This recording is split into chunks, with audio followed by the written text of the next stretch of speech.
State lawmakers are considering a bill that would ban certain books in public schools. Supporters say it gives parents a say in what their kids are being taught. Critics, though, say it's a brazen book ban that will harm LGBTQ students. Fox 10's Lauren Clark live at the state capitol with both sides.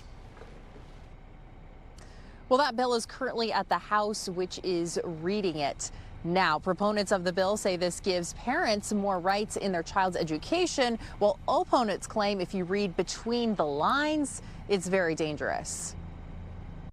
Senate Bill 1700. Those in favor of the measure vote aye. Those opposed vote no. Session is now open. The Senate will now proceed to vote. On Monday, SB 17 passed by party line, Republicans voting in support and Democrats voting against. And I'm still waiting for the justification of the compelling need to have sexually explicit materials to minors. The bill states it would require the Arizona Department of Education to create a list of books not allowed in the classroom, including those that, quote, are lewd or sexual, promote gender fluidity or gender pronouns, or groom children into normalizing pedophilia. The bill would also allow parents to request removal of library or classroom materials. But K.M. Bell with the ACLU argues parents already have federal and state rights surrounding curriculum. This bill is in no way necessary to do any of those things.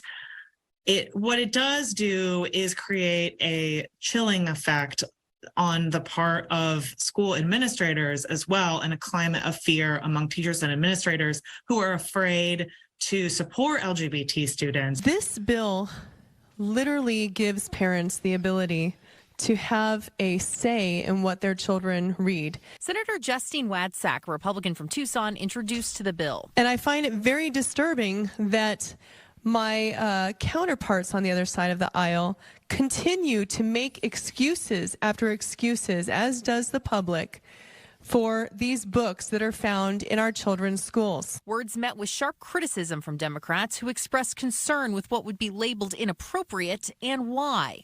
Gender fluidity is not a thing promoted. There are no brochures trying to sell it. Gender fluidity is a naturally occurring phenomenon some people experience. It is part of the human condition. Obviously, there is a line, and of course, there is indeed content that's too graphic for the classroom. However, there's no room in the classroom for banning books simply because it upsets one group of people at the expense of so many others. And the bill will continue discussion in the House. It is assigned to the Rules Committee. Reporting live in Phoenix, Lauren Clark, Fox 10 News.